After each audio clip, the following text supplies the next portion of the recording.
ফোনটা হাতে রাখতে হবে। চলো লেটস ডু। অনেক দেরি করে ট্রেন পৌঁছালো, পরের ট্রেনটা পেলাম না, সেটা আলাদা জিনিস। কিন্তু চোখের সামনে ট্রেন বেরিয়ে যাবে, যে ট্রেনটা ধরতে পারলাম না এই ট্রেনটা লেট করার জন্য, সেটা খুবই কষ্টের জিনিস। দেখুন আজকে সেই ট্র্যাজেডি আমার সাথে ঘটতে চলেছে। হাওড়া থেকে নতুন দিল্লির পথে প্রায় 1 ঘন্টা লেট করে ফেলেছে 12381 আপ পূর্বা এক্সপ্রেস। চোখের সামনে দিয়ে বেরিয়ে গেল নতুন দিল্লি থেকে দেরাদুন শতাব্দী এক্সপ্রেস, যে ট্রেন ধরে আমার পরবর্তী গন্তব্য ছিল হরিদ্বার। পরবর্তী হরিদ্বার যাওয়ার ট্রেন বেলা 3:20 দিল্লি থেকে দেরাদুন জনশতাব্দী এক্সপ্রেস। অতএব নতুন দিল্লি স্টেশনে নেমে হরিদ্বার পৌঁছানোর বিকল্প উপায় সন্ধানের মধ্যে দিয়ে শুরু হচ্ছে গল্পের প্রথম পর্ব। আর এই পর্ব সেই সব পর্যটকদের কোনো একদিন কাজে লাগবে যারা কলকাতা থেকে হরিদ্বার যাওয়া সরাসরি ট্রেন না পেয়ে এমনই পথের পথিক হবে। আর এই পর্বেই আপনাদের সঙ্গে শেয়ার করব হরিদ্বারে রাত্রিবাসের হোটেল থেকে শুরু করে কেদারনাথ যাত্রার হেলিকপ্টারের টিকিট বুকিং, বিভিন্ন রকম খাওয়া দাওয়া আর ভালো মন্দ অভিজ্ঞতা মিশিয়ে আমার 2 দিন। তো কীভাবে নতুন দিল্লি স্টেশনে নেমে আগের ট্রেন মিস করে হরিদ্বারে পৌঁছানোর চেষ্টা করছি বা করলাম, সেটাই শেয়ার করব আজকের এই বিশেষ পর্বে। ট্রেন মিস করেও কীভাবে পৌঁছালাম দিল্লি থেকে হরিদ্বার। নতুন দিল্লি স্টেশন, এটা হচ্ছে 12 নম্বর প্ল্যাটফর্ম, যেখানে এসে পৌঁছেছে আমাদের হাওড়া থেকে নতুন দিল্লি পূর্বা এক্সপ্রেস। নতুন দিল্লি স্টেশনের 12 নম্বর প্ল্যাটফর্ম থেকে হাঁটা দিলাম আমার ডান দিকে, মানে আজমেরি গেটের সাইডে। ওদিকেই রয়েছে নতুন Delhi metro station. IRCTC app থেকে পূর্বা এক্সপ্রেসের টিকিট কাটার সময় দিল্লি মেট্রোর টিকিটও কেটে রেখেছিলাম, যাতে লাইনে সময়টা নষ্ট না হয়। মেট্রো স্টেশনে আসার আগে না আপনারা যদি টিকিটটা কেটে রাখেন আগে থেকে, তাহলে আপনাদেরকে লাইনে দাঁড়াতে হবে না। অ্যাকচুয়ালি এখানে কিন্তু 2টো লাইন পড়বে। একটা হচ্ছে যে আপনি যে মেট্রো স্টেশনে এন্ট্রি করছেন, সেখানে ঢোকার পর সবার যে ব্যাগ চেকিং হচ্ছে তার একটা লাইন, তারপর হচ্ছে টিকিট কাটার লাইন। নতুন দিল্লি মেট্রো স্টেশন থেকে আইএসবিটি কাশ্মীরি গেটের মাঝে রয়েছে 2টো স্টেশন। এখানে মেট্রো লাইন ইয়েলো, মেট্রো যাবে শ্যামপুর বদলির দিকে, আর প্ল্যাটফর্ম নম্বর 2। এই যে গেট নম্বর 7, এখানে লেখা আছে আইএসবিটি বাস স্ট্যান্ড। 7 নম্বর গেট দিয়ে বেরোতে হবে। বেরিয়ে এলাম 7 নম্বর গেট দিয়ে। পাশেই রয়েছে হচ্ছে আইএসবিটি বাস স্ট্যান্ড। এই যে হেট্রিকগুলো হচ্ছে না, মেট্রোতে ওঠা, মেট্রো থেকে নামা, ব্যাগ টানাটানি করা, ট্রেনে আসলে ট্রেনটা পেয়ে গেলে এই হেট্রিকগুলো হতো না। দিল্লির আইএসবিটি বাস স্ট্যান্ড থেকে হরিদ্বার, ঋষিকেশ কিংবা দেরাদুন যাওয়ার সরকারি কিংবা বেসরকারি, সিটিং থেকে স্লিপার সব রকম বাস রয়েছে, যার টিকিট অনলাইনেও বুক করা যায়, বিভিন্ন বাস বুকিং অ্যাপ থেকে, কিংবা এই স্পটে এসেও বুক করা যায়। বাস ভাড়া পড়লো হচ্ছে আমার 490 টাকা। হরিদ্বারে পৌঁছাবে 12:20, 8টায় ছাড়বে, মানে 4 ঘন্টা 20 মিনিট মতো লাগবে। মাঝে আবার আধ ঘন্টার একটা ব্রেক রয়েছে। অনেকেই বলেন যে আমরা কলকাতা থেকে সিমলা যাব, মানালি যাব, হরিদ্বার যাব, আমরা ট্রেনের টিকিট পাচ্ছি না। বেটার আপনারা দিল্লি চলে আসুন। দিল্লি থেকে কিন্তু আপনারা ট্রেনের অপশনের সঙ্গে সঙ্গে বাসের অপশন পেয়ে যাবেন। যেমন আমরা উত্তরবঙ্গ যাই, উত্তরবঙ্গ যাওয়ার সময় যেমন ট্রেনের টিকিট সময় পাই না, আমরা কিন্তু বাসে করেও যাই। সেক্ষেত্রে ওদিককার বাস ভাড়া অনেক বেশি, এদিকে কিন্তু বাস ভাড়াগুলো তুলনামূলক অনেকটাই কম এবং বাসগুলোও ভালো। শুধু প্রাইভেট বাসই নয়, যদি মনে করেন আপনারা গভর্নমেন্ট বাসে যাব, সরকারি বাসে যাব, সেই বাসও কিন্তু এখান থেকে ছাড়ে। বাস ছাড়াও যদি আপনারা মনে করেন আপনারা প্রাইভেট ক্যাব নিয়ে যাবেন, প্রাইভেট ক্যাবও নিতে পারলে সেক্ষেত্রে আরও ধরে রাখুন 1 ঘন্টার সময় আর কি সেভ হয়ে যাবে। আর এই বাসগুলোকে না আপনি লাইভ ট্র্যাকও করতে পারবেন রেড বাস অ্যাপ দিয়ে। এই দেখুন বাসটা আমার এখান থেকে এখন 506 মিটার দূর আছে। বাস যখন স্ট্যান্ডে এলো তখন সময় সকাল 8:27। বড় ব্যাগটা লাগেজ ক্যারিয়ারে জমা দিয়ে টোকেন নিয়ে নিলাম। একটা তথ্য দিয়ে রাখি, আমি তো এই বাসের টিকিট রেড বাস অ্যাপ থেকে বুক করেছি অনলাইনে, বা উইগো অ্যাপ থেকেও হয়ে যায় অনলাইনে বাসের টিকিট বুক করা। বাট যদি আপনারা মনে করেন যে এখানে অফিস থেকে বুক করবেন, কাউন্টার থেকে বুক করবেন, তাহলে এই যে আইএসবিটি বাস স্ট্যান্ড আছে না, এর ওপরে কিন্তু লক্ষ্মী হলিডেজ বা অন্যান্য যে সমস্ত বাস চলে এদের কিন্তু অফিস এখানে আছে। তো সেখানেও কিন্তু আপনারা অফলাইনে বাসের টিকিট বুক করতে পারেন। এখানে আমার সিট নাম্বার হচ্ছে SU5, সাইড আপার 5। বাসের সিটে বসা তো নয়, যেন বিয়ের পিড়িতে বসা। এই হচ্ছে বাস। এটা কিন্তু শুধু স্লিপার বাসই, হ্যাঁ। এদিকে রয়েছে সিঙ্গেল, ওদিকে রয়েছে ডবল। যেমন আপনারা দেখেন যে কলকাতা শিলিগুড়ির বাসে যেরকম থাকে, ঘুমিয়ে ঘুমিয়ে বা শুয়ে শুয়ে আরাম করে যাওয়া যাবে। এখানে জলের বোতল রয়েছে। জুতোটা আমি এখানে রেখে দিয়েছি। আমি জানি না জুতো এখানে রাখতে হয় কিনা, বাট অনেককে দেখেছি রেখেছে বলে রেখে দিয়েছি, কারণ নিচে কিন্তু জুতো রাখার কোনো জায়গাই নেই। এখানে এরকম সিঁড়ি রয়েছে ওপরে ওঠার জন্য। এখানে ফোন চার্জ দেওয়ার জায়গা রয়েছে, যেখানে USB-A এবং Type-C পোর্টও রয়েছে। এসির ভেন্ট রয়েছে, ভালো মতো হাওয়া আসছে। এখানে একটা কিসের লাইট রয়েছে, বোধহয় রিডিং লাইট, এখন অফ। এদিকে একটা ভেন্ট রয়েছে, এদিকে একটা ভেন্ট রয়েছে, ভালো এসি চলছে। বেশ কুশনটাও বেশ নরমই আছে। আমি কোনোদিন বাই রোড দিল্লি থেকে হরিদ্বার যাইনি, এটা হচ্ছে আমার ফার্স্ট টাইম এক্সপিরিয়েন্স। অনেকে ফ্রেন্ডরা যাচ্ছে, তারা কি করেছে 4টে সিট নিয়ে নিচে নিচে দুটো ওপরে দুটোতে সব মালটাল তুলে দিয়েছে, আর নিচে সিটে 4জন বসে আর কি খাওয়া দাওয়া করছে, মজা গল্প করছে। ট্রেন জার্নিতে একরকম আনন্দ, বাস জার্নিতে একরকম ফিলিংস। তবে সিঙ্গেলদের জার্নি, যাহা ট্রেন যাহা বাস যাহা টোটো সেম টু সেম। দিল্লির এই Kashmiri Gate ISBT bus stand, যার পুরো নাম Maharana Pratap interstate bus terminus, সেই মহারানা প্রতাপের মূর্তি রয়েছে ঠিক স্ট্যান্ডের বাইরে। পর্দাও রয়েছে, যদি মনে হয় একটু প্রাইভেসি মেনটেন করতে চাই, পর্দা লাগিয়ে দিলেন একদম বিন্দাস। রাত্রে ট্রাভেল করার জন্য তো এগুলো দারুণ বাস। দিল্লি স্টেশন থেকে বেরিয়ে না চা নিয়ে নিয়েছিলাম, আমার তো বিস্কুটের স্টক অপরন্ত, 3 প্যাকেট বিস্কুট আছে। দিল্লিকে দেখে না আমার ভয় লাগে, এত বড় একটা শহর, এত ব্যস্ত, এত গাড়ি, এত দোকান, বাপরে বাপ, এত ফ্লাইওভার, সিরিয়াসলি আমার দিল্লিকে ভয় লাগে। এমনি তো বাস জার্নি যে আমার খুব একটা পছন্দের তেমনটা নয়, কারণ বাস আর ফ্লাইট এই দুটো জার্নি করার সময় একাকিত্ব জিনিসটা বড্ড ভাবায়। আর একটানা গান শোনা বা সোশ্যাল মিডিয়াতে আমি বড্ড আনসোশ্যাল। সব কিছু শেষে একটা অপশনই পড়ে থাকে, আর সেটাই করলাম। ঘুম যখন ভাঙলো তখন আমাদের বাস এসে দাঁড়িয়েছে দিল্লির সীমানা ছাড়িয়ে মিরাট এক্সপ্রেসওয়েতে। এই বাসটা আবার টুরিস্ট বাস, এটা সব রান্না জিনিসপত্র সঙ্গে নিয়ে এসেছে। রাস্তার এক পাশে প্রাতর রাস তৈরির কাজ চলছে, ওদিকে চাও করা হয়েছে। আপনারা তো অনেকে রোড ট্রিপ করেন, আমার থেকে অনেক অভিজ্ঞ। আমাকে একটা কথা বলুন, ধরুন আমি গাড়ি নিয়ে এর আগে নর্থ বেঙ্গল গেছিলাম, তারপরে পুরী গিয়েছিলাম, এরপর আগামী দিন আরও অনেক জায়গায় যাওয়ার প্ল্যান আছে। এবার সবসময় হোটেলে খেতে ভালো লাগে না, আমার ইচ্ছা করে যে রাস্তায় কোথাও গাড়ি দাঁড় করাবো কোনো একটা জায়গায়, সেখানে রান্না বান্না করবো, চাটা বানাবো, মানে যে জায়গাটা আমার পছন্দ হবে। তো গাড়িতে কি ওই মানে 5 কেজির যে গ্যাসের সিলিন্ডারগুলো হয় ওগুলো কি ক্যারি করা যায়? সময় 11:12। আমাদের বাস এসে দাঁড়ালো যাত্রাপথে একটা ধাবাতে, নাম হচ্ছে গুলশান ধাবা। এখানে আমাদের আধ ঘন্টার মতো বিরতি আছে, ব্রেকফাস্ট যে যা করবে বা টয়লেট যে যা করবে। এর আগেও একটা টয়লেট বিরতি ছিল, এখানে ব্রেকফাস্ট প্লাস টয়লেট দুটো বিরতি রয়েছে। দেখি ধাবার খাবার দাবার কীরকম আর দাম কীরকম। এখানে ফালুদা, কুলফি, মিল্ক বাদাম, কুল্লাট রাবড়ি, ওই দিকটা রয়েছে চা কফির সেকশন, বেশ সুন্দর পরিষ্কার পরিচ্ছন্ন। টয়লেটের জায়গাটা তো দুর্দান্ত ভাই, মনে হচ্ছে কোনো বিয়ের রিসেপশন, ফাটাফাটি। প্লাস্টিকের সব গাছ ফাছ ঝুলছে উপর থেকে, ওখানে সবাই ছবি টবি তুলছে।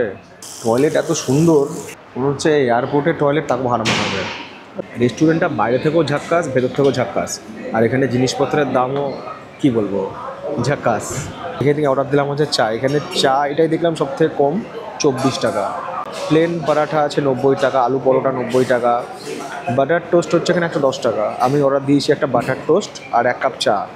আরও বহু রকম আইটেম আছে, ডাল ফ্রাই আছে, সাউথের আইটেম আছে, তন্দুর রুটি আছে, গোলগাপ্পা আছে, কফির বিভিন্ন রকম আইটেম রয়েছে। এরকম সুন্দর করে স্লাইস করে ডিজাইন করা হচ্ছে ব্রেড, তাতে রয়েছে বাটার টোস্ট খেলাম 110 টাকা, কুল্লার চা খেলাম 30 টাকা, আর একটা জলের বোতল নিয়েছিলাম 1 লিটারের, দাম পড়লো 30 টাকা। 170 টাকা প্লাস 7 টাকা হচ্ছে জিএসটি।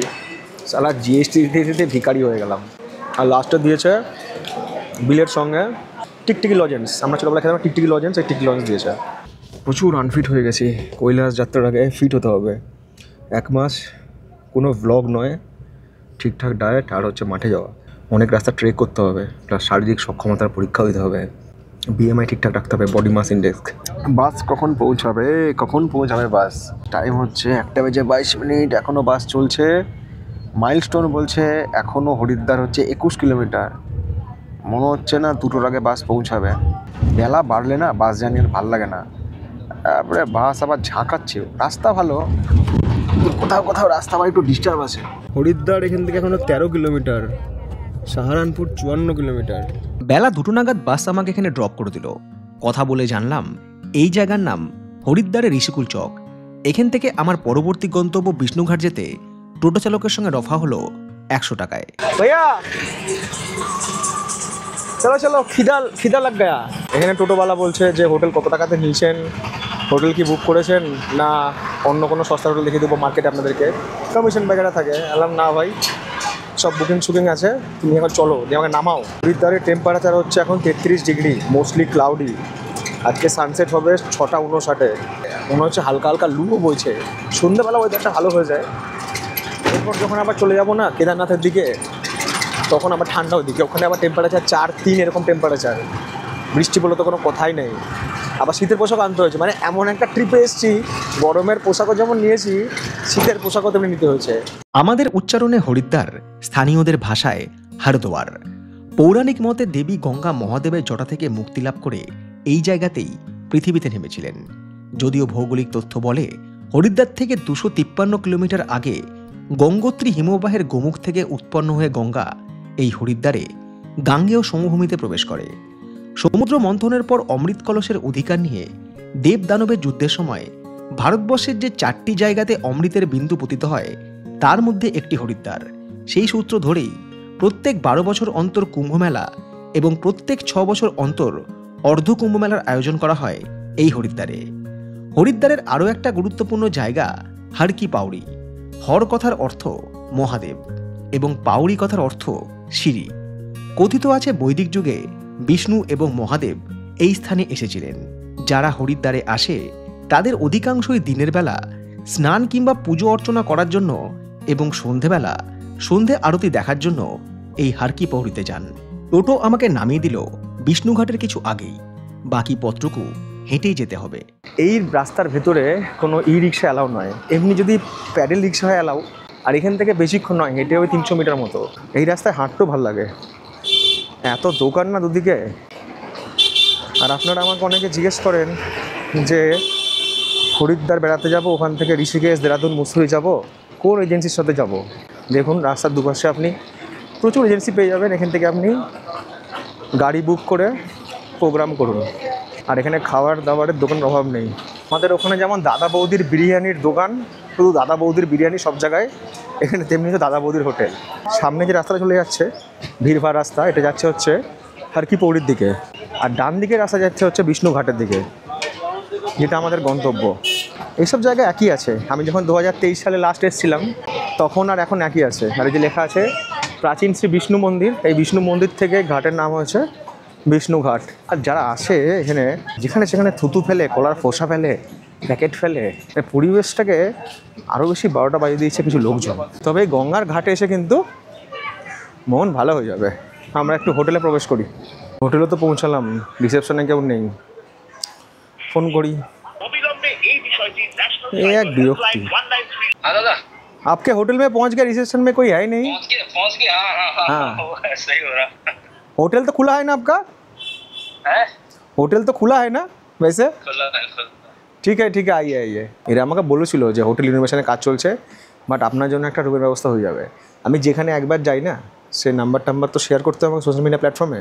সেটা প্রমোশনাল হোক বা নন প্রমোশনাল, শেয়ার করতেই হয়, সবাইকে বলতে হয়। তো এখানে কোনো প্রমোশন আমি করিনি, বাট আমি এখানে একবার এসেছি। তারপর আমার ভিডিও থেকে এত লোক এখানে এসছে না, আমাকে প্রত্যেক বছর ফোন করে রিকোয়েস্ট করে আসুন। আর রুমে একটু রঙের গন্ধ রয়েছে, মানে ওই টুনকাম করলে যেরকম স্মেল বেরোয় সেরকম স্মেল রয়েছে। বাকি রুম তো পুরো ছাক্কাস, পর্দা সরিয়ে দিলেই গঙ্গা। আর এখানে এরকম স্লাইডিং ডোর। পাহাড়ে বেড়াতে গিয়ে আমরা এমন কোনো হোমস্টে খুঁজি বা এমন কোনো হোটেল খুঁজি যে ভাই যেখান থেকে কাঞ্চনজঙ্ঘা দেখা যাবে। পুরী বা দীঘায় বেড়াতে গিয়ে এমন কোনো হোটেল খুঁজি যেখান থেকে সমুদ্র দেখা যাবে। আর হরিদ্বারে এসে এমন একটা জায়গায় থাকতে হবে যেখান থেকে একদম গঙ্গা দেখা যাবে, মানে মা গঙ্গার স্পর্শ পাওয়া যাবে এবং সেই সাথে যখন ইচ্ছা গঙ্গায় ডুব লাগানো যাবে। হরিদ্বারে এসে শুধু গঙ্গার ধারে থাকলেই হবে না, স্নান করাটাও অত্যন্ত জরুরি। সুতরাং একটু বিশ্রাম নিয়ে আবারও তৈরি হয়ে নিলাম ডুবকি লাগানোর জন্য।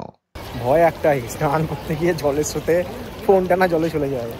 বাবা রে বাবা, ভালো রকম ঠান্ডা, বরফ বলা জল বলে কথা, ভালো ঠান্ডা এখানে। হে মা গঙ্গা বাঁচিও, ভয়ানক ঠান্ডা লাগছে এমনিতে। সামনে শিকল আছে, শিকলটাই আমার সাপোর্ট, ফোনটা হাতে রাখতে হবে। চলো লেটস ডু। এই বছর কুম্ভে স্নান করেছি, হরিদ্বারেও স্নান হয়ে গেল, এবার বাকি থাকলে হচ্ছে কৈলাস মানসরোবর যাত্রা। কপাল ভালো থাকলে সেটাও হয়ে যাবে। যা স্রোত না জলের, মনে হচ্ছে টেনে নিয়ে বেরিয়ে যাবে। এই যে জলটা ঠান্ডা, তো খানিকক্ষণ জলের সঙ্গে থাকলে না শরীর এই ঠান্ডা জলের সাথে আর কি নিজেকে ম্যাচ করে নিচ্ছে। হরিদ্বারে গঙ্গার ধারের হোটেলগুলো যেগুলো রয়েছে না, সেগুলো থাকার একটা সুবিধা কি বলুন তো, এই আপনি হোটেল থেকে নামলেন, খালি পায়ে এলেন, চটিপটি আনতে হলো না, স্নান করলেন, আমার হোটেলে গিয়ে একদম ড্রেস চেঞ্জ করে নিলেন, তারপর যা রোদ রয়েছে ছাদে জামাকাপড় শুকিয়ে নিলেন, সব দিক থেকে সুবিধা। স্নান পর্ব তো হলো, এবারে সেই বিশেষ খাওয়া দাওয়া, যার জন্য হরিদ্বার বেড়াতে এসে ছোটবেলা থেকে বড়বেলা এই একটা জিনিস আজও একই রয়ে গিয়েছে, সেই চিরাচরিত বাঙালি স্বাদের বাঙালি হোটেলের খাওয়া দাওয়া। দাদা বৌদির না বিরিয়ানি নয়, ভাতের হোটেল, তাও আবার আদি। এই আদি অনাদি ব্যাপারটা অবশ্য বলে দিয়েছিল আমাদের হোটেলের ওনার, বাকিটা না হয় দর্শকরাই বলবে। চলো, চলে এসছে খাবার, গরম গরম ভাত, বাট বেগুন ভাজা হয়ে গেছে ঠান্ডা, মানে বেগুন হয়ে গেছে ঠান্ডা, ভাত গরম গরম একদম। ব্যাস ব্যাস হয়ে যাবে। এখানে আলু ভাজা আলাদা করে নিতে হবে, তার জন্য 30 টাকা প্লেট। আলাম দিয়ে দিন। আর সেই সঙ্গে দিয়েছে হচ্ছে শুক্তো আর হচ্ছে ঘি। শুক্তো জিনিসটা আমার পছন্দ নয়, মানে আমি খাই না শুক্তো, টেস্ট করার জন্য খাওয়া যেতে পারে।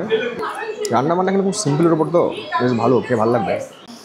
এই ভাতের মধ্যে যে আলু সেদ্ধ হতো না, ব্যাপক হতো। আলু সেদ্ধ বা আলু মাখা জিজ্ঞেস করে আছে নাকি? ওই আলু মাখা বা আলু সেদ্ধ রাখেন না আপনারা? অর্ডার দিতে হবে। এখন আছেন? এখন নেই, তাহলে ডাল দিয়ে দিন। রাতের খাবারটা এখন 4টা থেকে 11টা, আর দিনের বেলা হচ্ছে ওই 12টা থেকে 11:30 থেকে বিকাল 4টে পর্যন্ত। এখানে দুবেলা ভাত ডাল সবজি খাওয়া দাওয়া, গঙ্গায় স্নান করা, সকালে উঠে হাঁটতে যাওয়া, বিকালে গঙ্গা আরতি দেখা, স্বাস্থ্য মনে এমনি ভালো হয়ে যাবে। এখানে মি সিস্টেম খাওয়ার দাম হচ্ছে 80 টাকা, যেটা আমি খাচ্ছি। পার্সেল নিলে হচ্ছে 100 টাকা। টমেটো চাটনি হচ্ছে আমার খুব পছন্দের। খাওয়া দাওয়ার পর্ব শেষ, সব মিলে এখানে বিল হচ্ছে 130 টাকা। 80 টাকা মিল, 30 টাকা চালু ভাজা, 20 টাকা জলের বোতল। ঠান্ডা জলে গঙ্গা স্নান, অবেলাতে ভরপেট খাওয়া দাওয়া, তারপর যা হয় আর কি, গভীর ঘুম। ঘুম যখন ভাঙল, তখন বাইরে বেরিয়ে দেখি হরিদ্বারের আকাশে মুষলধারায় বাড়ি বর্ষণ। অতএব হরকি পৌড়ি ঘাটে গিয়ে সন্ধ্যা আরতি দেখার পরিকল্পনাতে অলিখিত স্থগিতাদেশ। এমনিতেও মনটা কু ডাকছিল। আপনাদের মনে আছে কিনা জানি না, আজকের দিনটা ছিল 8ই মে। মাত্র 48 ঘন্টা আগে ভারতীয় সেনাবাহিনীর অপারেশন সিঁদুর আঘাত এনেছে পাকিস্তানের মাটিতে। সোশ্যাল মিডিয়া থেকে নিউজ চ্যানেল, সব জায়গাতেই একটাই সংবাদ পরিবেশন। খবর আসছে বিভিন্ন এয়ারপোর্ট বন্ধ করে দেওয়া হচ্ছে, ট্যুরিস্টরা তাদের ট্রিপ বাতিল করে ফিরে যাচ্ছে, ইত্যাদি ইত্যাদি। হরিদ্বারে এইসবের কোনো আঁচ না থাকলেও কোথাও একটা চাপা উত্তেজনা রয়েছে। এমন বৃষ্টিসিক্ত সন্ধ্যায় কি একাকী থাকা যায়? অতএব বুঝে নিতে হবে গরম চা, আর সেটা খুঁজতেই বাইরে পা। তারপর সন্ধ্যাবেলা একটু চা খেতে বেরিয়েছিলাম, দেখুন অবস্থা এখানকার। এত বৃষ্টি হয়েছে, এপার থেকে ওপারে যাওয়ার উপায় নেই। ড্রেন ফ্রেন বোধহয় সাফ থাকে না, ড্রেন ক্লিয়ার থাকে না, প্রচুর মানে প্লাস্টিক এখানে প্রচুর ইউজ হয়। তো সেই কারণে কি হয়েছে, সমস্ত জায়গাকার প্লাস্টিক জলের তোড়ে ভেসে এসে এখানে জমে গিয়েছে পুরো। মানে কত পরিমাণ প্লাস্টিক, কত পরিমাণ আবর্জনা দেখুন থাকে চারিপাশে, এত লোক সমাগম হয়। আর এই দিক দিয়ে আর যাওয়ার উপায় নেই, সব প্লাস্টিক এখন বৃষ্টির জলে ভেসে এসেছে। মানে কী লেভেলে বৃষ্টি হয়েছে, 1 ঘন্টার বৃষ্টিতে পুরো কাঁপিয়ে দিয়েছে। চারিদিকে জল আর জল, তেমনি নোংরা, সেই সাথে পচা দুর্গন্ধ। সমস্ত ড্রেনের জল টল বৃষ্টির জন্য ওভারফ্লো হয়ে বেরিয়ে এসছে, আর যত নোংরা আবর্জনা সব এই জলের সঙ্গে ধুয়ে যাচ্ছে গঙ্গায়। এখান দিয়ে পার হওয়ার কোনো উপায় নেই, পারাপার করাটা এখন চাপ হয়ে গেল। এদিকে চায়ের নেশাটাও চরম ভয় পেয়ে গিয়েছে। বৃষ্টি হওয়ার পর গঙ্গায় জলস্তর কতটা বেড়েছে জানি না, কিন্তু ওয়েদার মারাত্মক ঠান্ডা হয়েছে। হাওয়া দিচ্ছে ভালো রকম ঠান্ডা, মাঝে মাঝে টিপটিপ বৃষ্টি পড়ছে। আর এই রাত্রেবেলায় গঙ্গা তার উন্মত্ত ধারায় প্রবাহিত হচ্ছে, দেখতে বেশ ভালো লাগছে। এদিকে ওদিকে খুঁজে একটা গলিপথ পেলাম। রাস্তার ওপারে যাওয়ার জন্য জলে পা ডোবানো বা জুতো ভিজে যাওয়ার আশঙ্কা থেকে আপাতত মুক্তি। অনেক সাগর নদী পেরিয়ে ফাইনালি এই পারে পৌঁছালাম। আর এই পারে এসে আসার পর দেখুন বৃষ্টির জলের সাথে কত পরিমাণ প্লাস্টিক, কাদা, ড্রেনের নোংরা সব ওভারফ্লো হয়ে গেছে।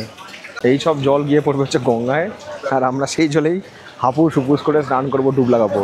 চায়ের দোকানে আমি এখন প্রথম কাস্টমার, একমাত্র এই সন্ধ্যাবেলা এখনও লোক আসেনি। বললাম 2 কাপ কড়া চা বানান, সঙ্গে তো নানা রকম বেকারির বিস্কুট রয়েছে। সন্ধ্যাবেলা হলেই বৃষ্টির মধ্যে ইচ্ছা করে তেলে ভাজা খেতে, পকোড়া, তারপরে সব পেঁয়াজি বিক্রি হচ্ছে, সবই এখানে ভেজ, গরম গরম ভেজে দিচ্ছে।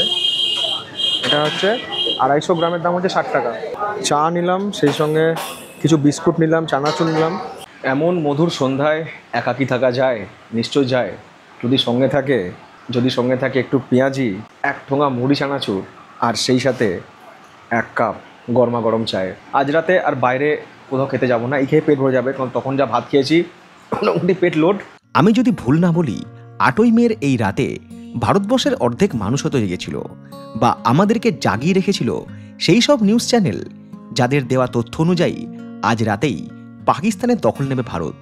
কাল সকালে চা হয় লাহোরে, না হয় করাচিতে, সঙ্গে গান ও লাগদি লাহোর দিয়া। একদিকে দেশবাসী, একদিকে মিডিয়া, আর মাঝখানে নদীওই বয়ে চলে যায়। 9 মের সকাল, রাতে দেরিতে ঘুমিয়েও সকাল 8টার মধ্যে তৈরি হয়ে নিলাম। কারণ আজ এই সকালে আমি রওনা দেব হরিদ্বার থেকে ফাটার উদ্দেশ্যে। তো এইসব নিউজ দেখছিলাম কালকে, রক্ত গরম হয়ে যাচ্ছিল।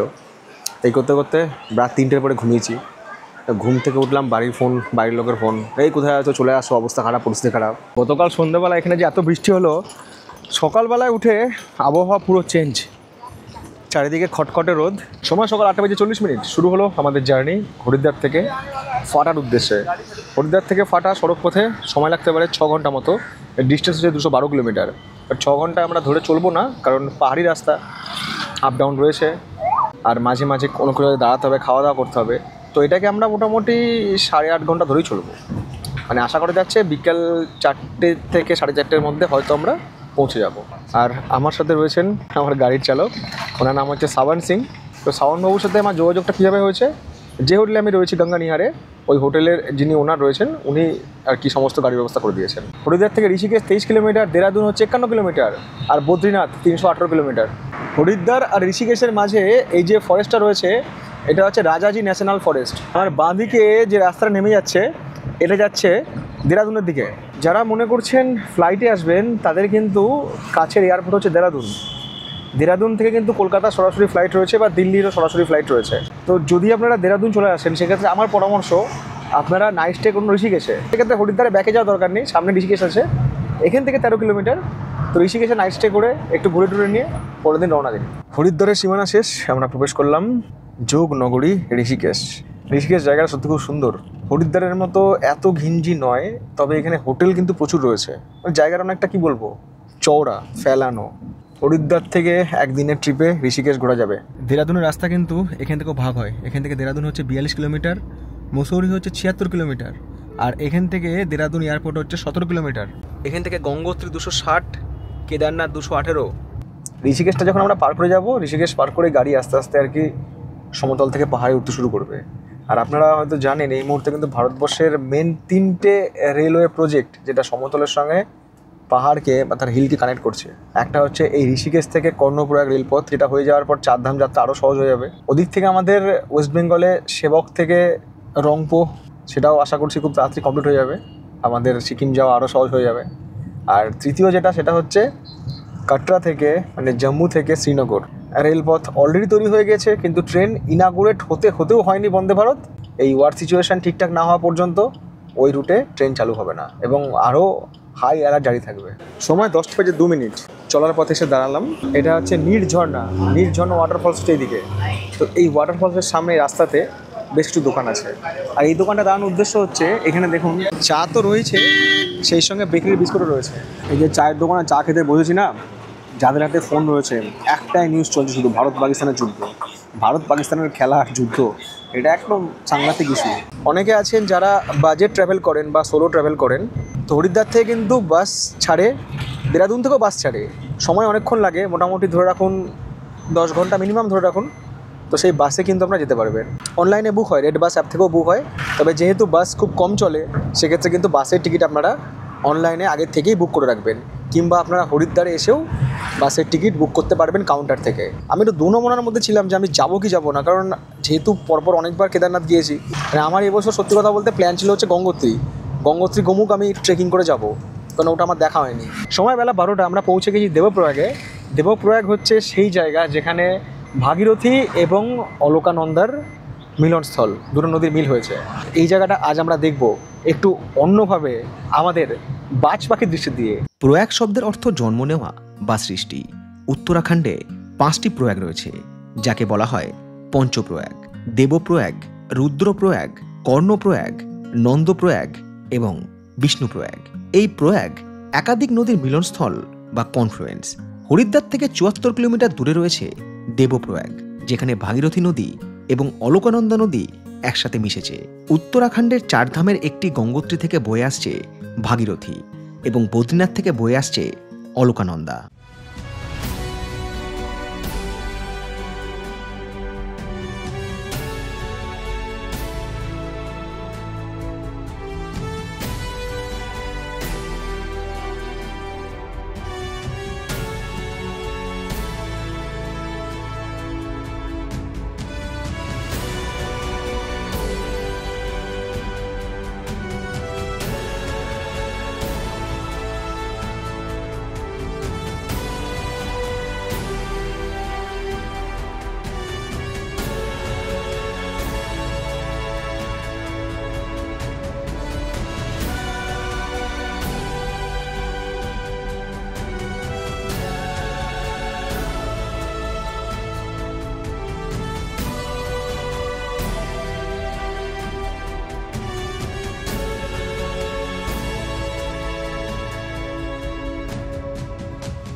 সময় বেলা 1:25। আমরা খানিকক্ষণ আগে শ্রীনগর পার করলাম, মানে উত্তরাখণ্ডের শ্রীনগর। শ্রীনগর পার করে এসে আরও 10 কিলোমিটার পথ চলার পর পড়বে হচ্ছে ধাড়িদেবী। সেই ধাড়িদেবী থেকে আরও মোটামুটি 16 কিলোমিটার পরে হচ্ছে রুদ্রপ্রয়াগ। আসলে এত কিছু একসাথে ঘটছে না, কেদারনাথে পৌঁছাতে পারবো কি পারবো না, ওয়েদার কেমন থাকবে, হেলিকপ্টার চলবে কি চলবে না, ওদিকে ভারত পাকিস্তানের যুদ্ধ, এতগুলো ঘটনা ঘটছে না, মানে শরীরের ভেতরটা, মনের ভেতরটা কেমনই হয়ে আছে। এখন হয়তো ফিল হচ্ছে যে না আসলেই পারতাম, আগে যদি জানতাম যে এরকম সিচুয়েশন হয়ে যাবে না আসলেই পারতাম। দেশের মধ্যে কোথাও একটা কিছু ঘটছে, বড় কিছু হচ্ছে, মনটা না অস্থির থাকে। শ্রীনগর থেকে আমরা 12 কিলোমিটার চলে এসেছি, আর 12 কিলোমিটার পর চলে আসার পর ওই রয়েছে ধাড়িদেবীর মন্দির। ধড়িদেবী বা ধাড়িদেবীর মন্দির উত্তরাখণ্ডের গাড়োয়াল রিজিয়নে শ্রীনগর এবং রুদ্রপ্রয়াগের মধ্যবর্তী স্থানে অলকানন্দা নদীর তীরে অবস্থিত, যার আরেক নাম কালীমঠ। দেবী এখানে মা কালীর প্রকাশ রূপেই পূজিত হন। উত্তরাখণ্ডের অভিভাবক এই ধাড়িদেবীর মন্দির 2002 সাল থেকে চারধাম যাত্রার রক্ষক হিসাবে সম্মানিত। শ্রীমদ্দেবী ভাগবত অনুসারে এই মন্দির ভারতবর্ষের 108টি শক্তিপীঠের মধ্যে একটি। বিজ্ঞান না আধ্যাত্ম, এই দ্বন্দ্বের মধ্যে পড়ে 2013 সালের 16 জুন দেবীর মূল মন্দিরটি অলকানন্দা নদী থেকে প্রায় 611 মিটার উঁচুতে স্থানান্তরিত করা হয়। তার কারণ অলকানন্দা নদীর ওপরে হাইড্রো ইলেকট্রিক বাঁধের নির্মাণ। দেবীকে স্থানচ্যুত করার কয়েক ঘন্টা পরেই কেদারনাথে ক্লাউড ব্রাস্ট, অস্বাভাবিক বৃষ্টিপাত, ভয়ঙ্কর বন্যা, প্রাণহানি কিংবা সম্পত্তিহানি, যা লিখে দিয়েছিল এক ভয়ঙ্কর ইতিহাস কেদারনাথ যাত্রার। মন্দির ছাড়া বাকি সব কিছুই নিশ্চিহ্ন হয়ে গিয়েছিল, যে ঘটনার কথা হয়তো আপনাদের অজানা নেই। আপনাদেরকে দেখালাম যে কীরকম লাগে দেখতে পাখির চোখে এই ধাড়িদেবীর মন্দির। এটাই হচ্ছে ধাড়িদেবী মন্দির যাওয়ার গেট। খুব জাগ্রত মন্দির এবং জায়গাটাও যথেষ্ট জমজমাট, সবসময়তেই কম বেশি ভিড় হয়েই থাকে। এটা এই ধাড়িদেবী মন্দিরের কাছেই রয়েছে ভারত সেবাশ্রম সংঘ।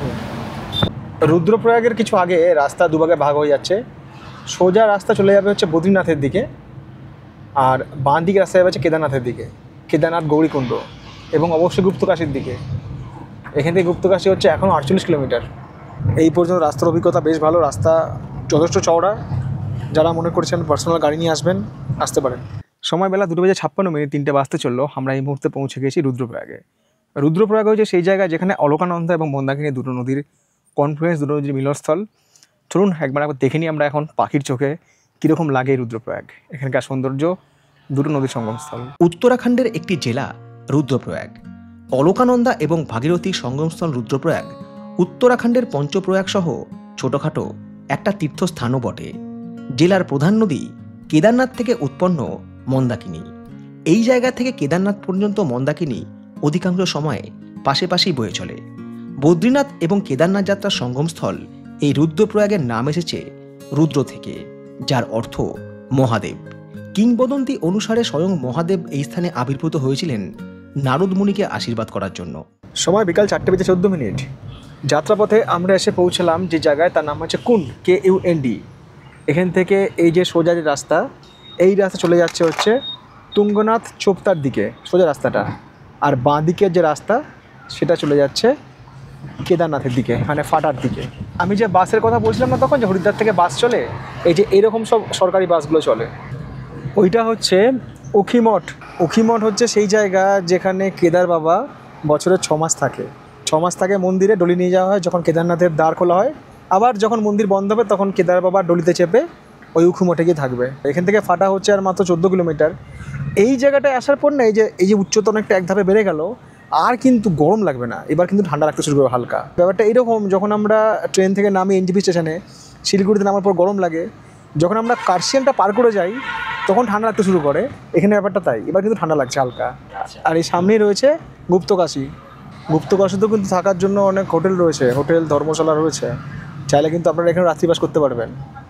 এবং কেদারনাথ হেলিকপ্টারের যে জার্নি, তার কিন্তু সবথেকে লং ডিস্টেন্স যে জার্নিটা হয় সেটা কিন্তু এই গুপ্তকাশী থেকেই হয়, গুপ্তকাশী থেকে কেদারনাথ। এই রাস্তা দিয়ে যাওয়ার সময় একটু জ্যামের মধ্যে পড়ছি, এটা আগেও ছিল, আজও রয়েছে, কারণ রাস্তাটা এমনিতে ন্যারো, আর সেই সাথে যেহেতু পাশাপাশি দুটো গাড়ি গেলে সমস্যা হয়, একটু দাঁড়িয়ে পড়তে হয়। এতক্ষণ ধরে যেরকম রাস্তা আমরা দেখেছি, এই রাস্তা কিন্তু একটু আলাদা, আস্তে আস্তে কিন্তু গাড়ি ওপর দিকে উঠবে। এই হচ্ছে উত্তরাখণ্ডের ফাটা।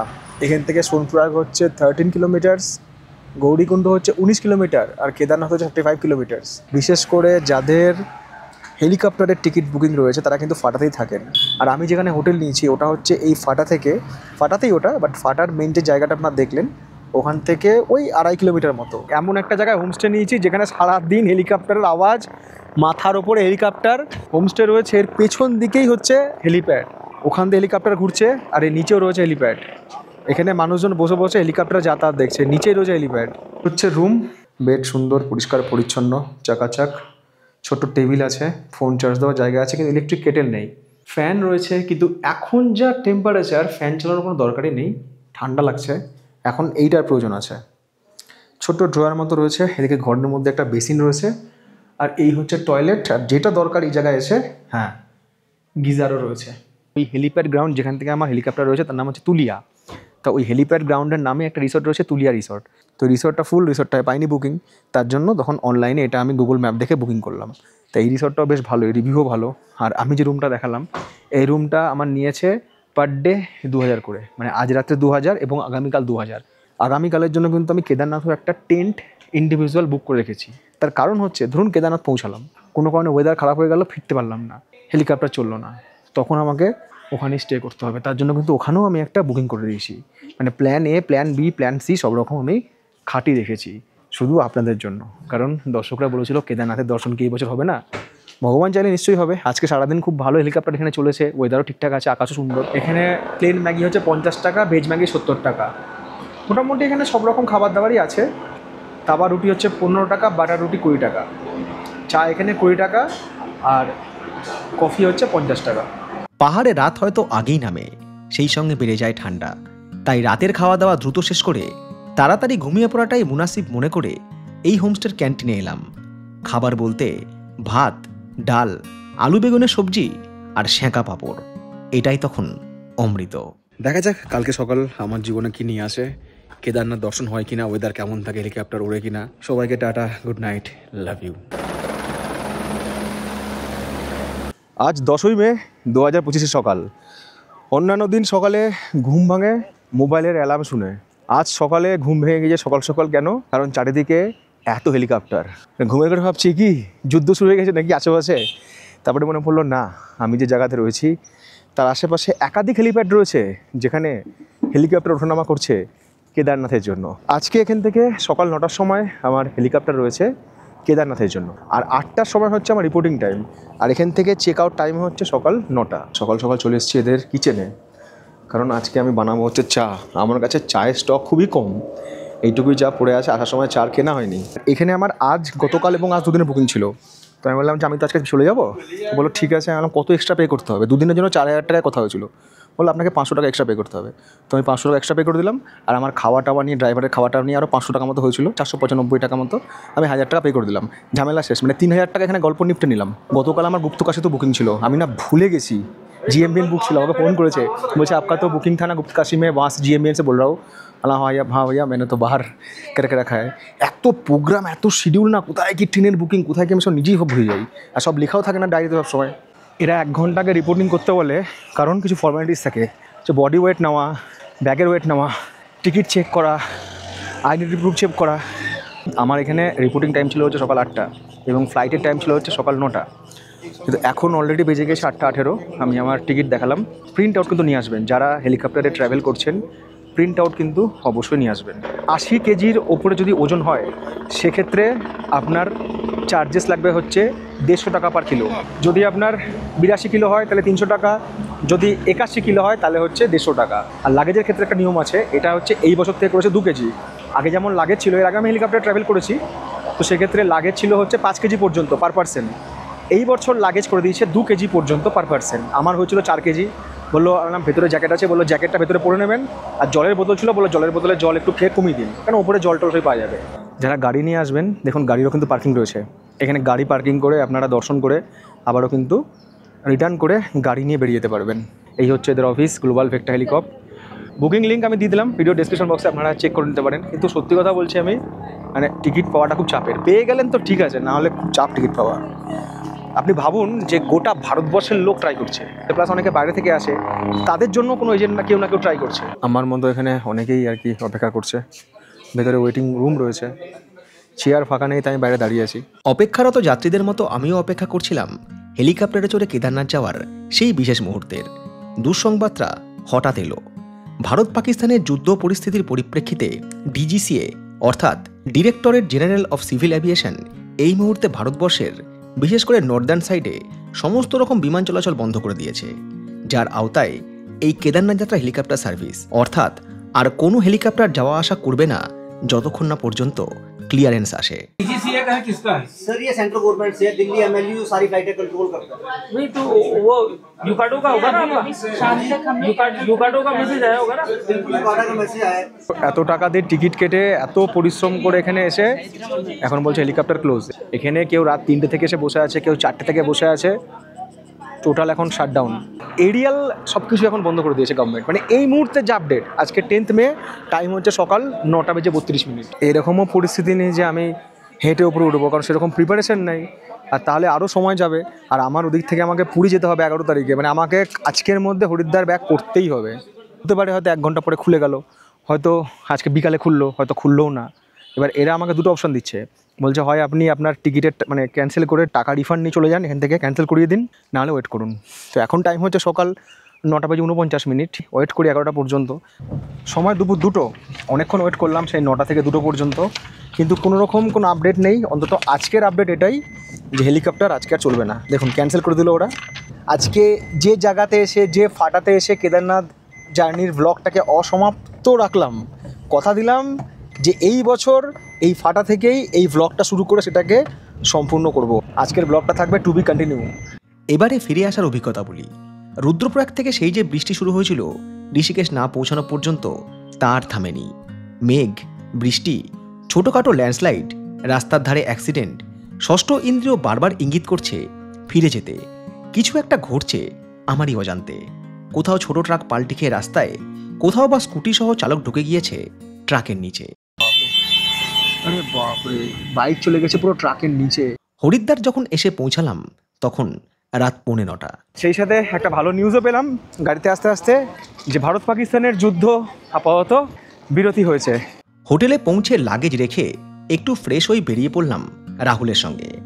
যারা আমার পুরনো দর্শক তারা হয়তো রাহুলের কথা জেনে থাকতে পারেন, যারা জানেন না তাদের জন্য বলি, রাহুলের সাথে আগেও আপনাদের পরিচয় করে দিয়েছি। এখানেই ওর দোকান রয়েছে। ওর সাথে পরিচয় করানোর বিশেষ কারণটাই হচ্ছে যে আপনারা যারা 4 ধাম যাত্রা রেজিস্ট্রেশন করতে পারছেন না অনলাইনে নিজেরা, বা হরিদ্বারে এসেও যারা অফলাইনে করবেন না, ও কিন্তু রেজিস্ট্রেশন করে দেবে আপনাদেরকে। প্লাস আপনারা যারা ট্রেনের টিকিট বুক করতে চান, অনেকেই আছেন আমাকে বলেন যারা তৎকাল টিকিট বুক করবো, কোথা থেকে বুক করবো, কোনো এজেন্টের নাম্বার দিন।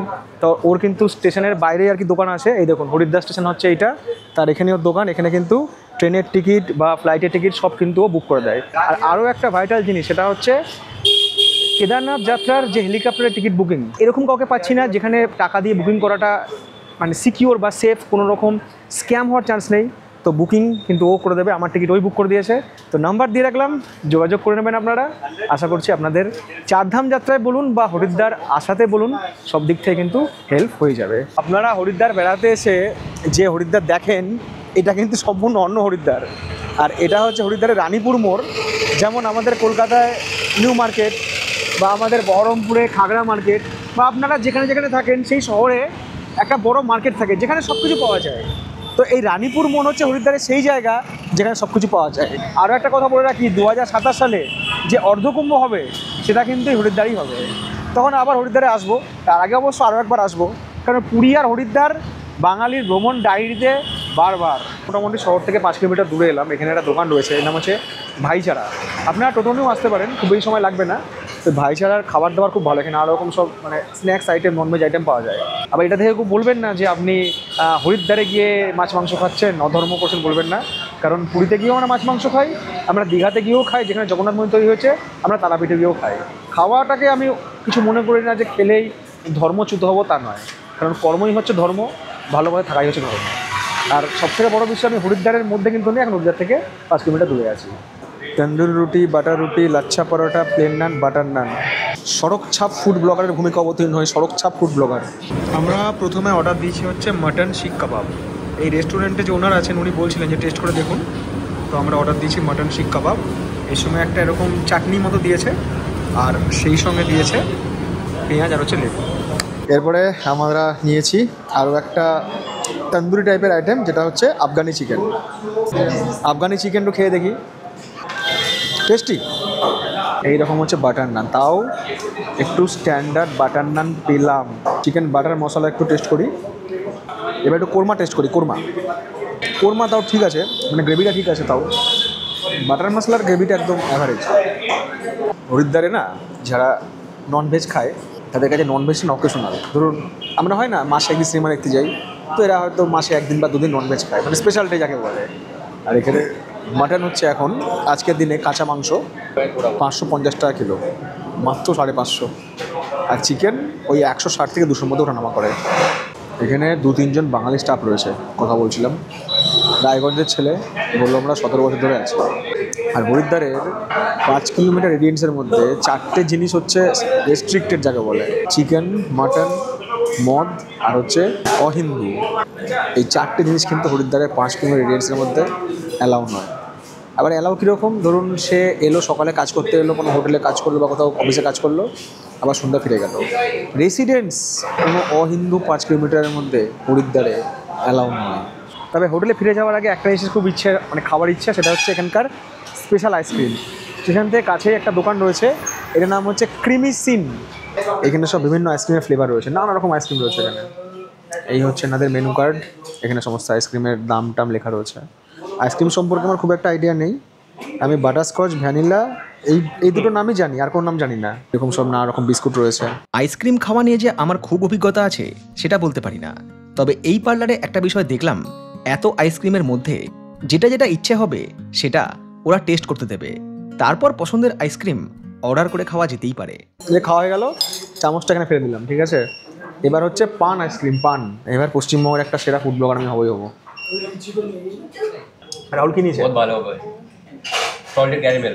Salted caramel. আমি নিয়েছি হচ্ছে এখানে এটা ভ্যানিলা আর পাইনঅ্যাপল। ভ্যানিলা আর পাইনঅ্যাপেল। এই ভিডিও বাড়ির লোক দেখলে না আমাকে জলে চুবিয়ে মারবে, বলে বাড়িতে কোনো দিন তুমি আইসক্রিম খাও না, কোনো দিন তুমি রেস্টুরেন্টে যাও না, 1000বার বললেও তুমি বেড়াবো না, শুধু বেড়াও চা খেতে, আর তুমি হরিদ্বারে গিয়ে এই খাচ্ছ সেই খাচ্ছ। সময় করি বলছে রাত 11:15, সারাদিনের ক্লান্তি, এবার দু চোখে নেমে এসছে ঘুম। শেষ করলাম আমাদের এই পর্ব, তবে পর্ব শেষ হলেও কিন্তু আমাদের জার্নি কন্টিনিউ থাকবে ততদিন পর্যন্ত যতদিন না আমরা কেদারনাথের দর্শন করতে পারছি। যে প্রচেষ্টা আজকে ব্যর্থ হচ্ছে, সেই প্রচেষ্টা আগামী দিনে অবশ্যই সফল হবে, এই আশা নিয়েই শেষ করলাম আজকের ব্লগ, আজকের পর্ব এবারের মতো।